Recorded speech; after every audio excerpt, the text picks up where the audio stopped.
Welcome back, Boomer family.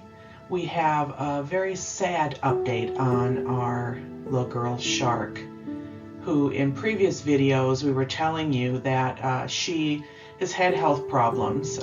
For years now she's had stomatitis, which is an immune system issue where her immune overacts and causes sores in her mouth and on her skin, on her head and such. And she was taking a medication for that called Atopica, an oral medication. She also had steroid shots, and that would keep that under control.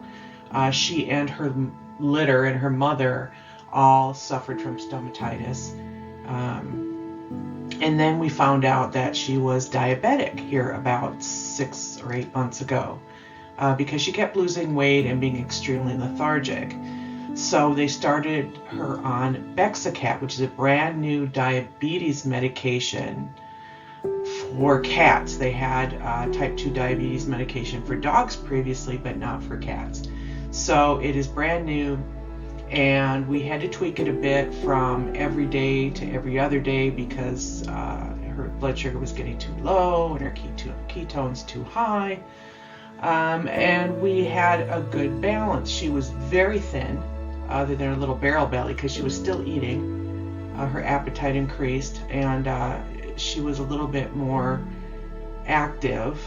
And she is an older cat, so we had to take that into consideration, her thinness being muscle wasting from age and also laying around more because of her age. But she was extremely lethargic when her blood sugar was not in control.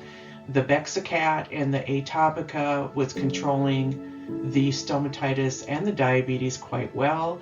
We were monitoring her every week, then every other week, and then once a month. That's about where we were at now, is once a month.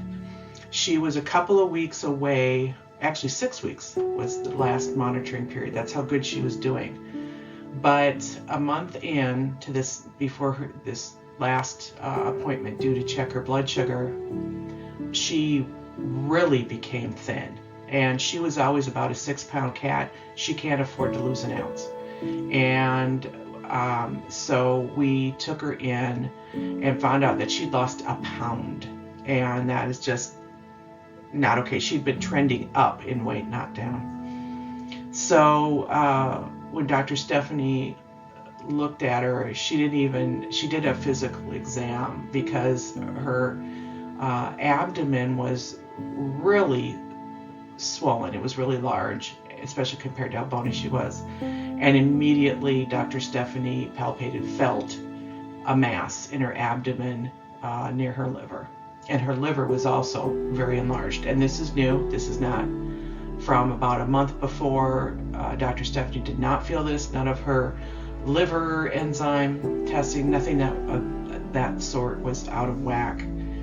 In the short period of time, in 1 month, she grew a tumor, is what Dr. Stephanie didn't even bother doing labs.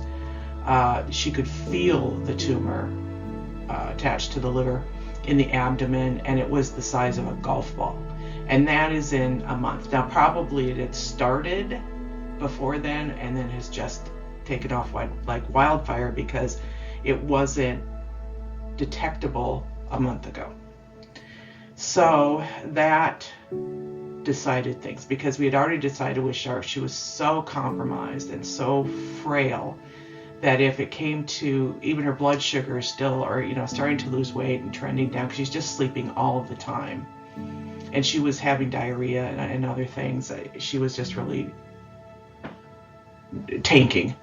And so we agreed when we went to go take her in that if there were any signs that she was deteriorating again, that we would just let her go, because her quality of life was pretty zero. She wasn't unhappy. She'd still purr and snuggle, but she was just surviving. She had no quality of life. So when Dr. Stephanie said, yeah, there's about a golf ball sized tumor in there, and we knew it had to be malignant cancer, it was immediately no-brainer. And Dr. Stephanie agreed it's time to let her go. So poor Ken, again, had to be the one to hold little Shark when we let her go. She passed very peacefully, And the good thing is also she had the best day ever. She spent the morning laying in a sunbeam, her favorite thing to do. Then Ken was it was a day Ken was working from home. He works from home a couple days a week. And he was cuddling her a lot, knowing he was going to take her to the vet. So she spent a lot of time snuggling up. She likes to put her head underneath his goatee like a toupee. It's the cutest thing. And she was just purring. And she does not fear the vet or Dr. Stephanie. So when she was taken in and examined, she was on the exam table purring, happy, and not frightened at all. So she had a really good day. And we knew that, and Dr. Stephanie said, well, you could take her home for palliative care, just to make her feel better. But the tumor could start to bleed, and that would make a huge crisis. And it would be an awful death for her. It would be a crisis. And if it's, on a weekend when they're not open, and rushing her to the emergency vet, and she was a little time bomb, and her quality of life was pretty zero. So poor Ken cuddled her and stayed with her and held her and sent her off to be happy with her siblings and her mama. And now from that litter, there is only one cat left, her brother, Q-Tip. And it was a litter of 4 plus mom. And mom was feral. And mom's mom was feral. And we got them all in. So a lot of our cats have health issues because they are feral bloodline. And this litter of 4 that was born in our house, but to a feral mom, it was no exception. They all had stomatitis and feline leukemia and such as that, so which is more prevalent when you have a lot of cats and a lot of them are feral. But they at least had better lives than they would have outside. So, not the news I had hoped to pass on. She had been perking up and doing well, and we thought we'll keep her probably another good year, but it wasn't to be, sadly.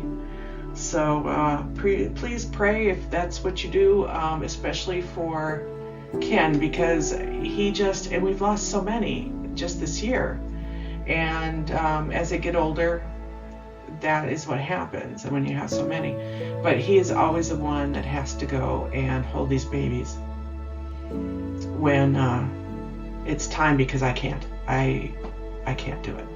I cannot do it. I couldn't hold my babies, my human babies, my sons, when they got shots, because I couldn't stand to know and I worked in the medical field, and I couldn't. I could have actually given them the injections myself, but I wasn't allowed to. So I just don't have it in me. I can't do it. And God bless everyone who has the fortitude to be with their babies when it's time. So please send some good vibes to Ken. We know that Shark is happy as a little clam now, so that's good. And thank you for being with us on this journey. And please like and comment, and we hope that your babies are doing wonderfully. And share with us your stories of your babies. Doesn't have to be sad. Doesn't have to be sad stories. So thank you for joining us. Thank you for watching Ken's videos on the Aviation Museum. He's tickled pink that people are showing interest, and that helps. So thank you very much for joining us. Thank you for being part of our Boomer family. We love you, and we'll speak to you very soon. Bye.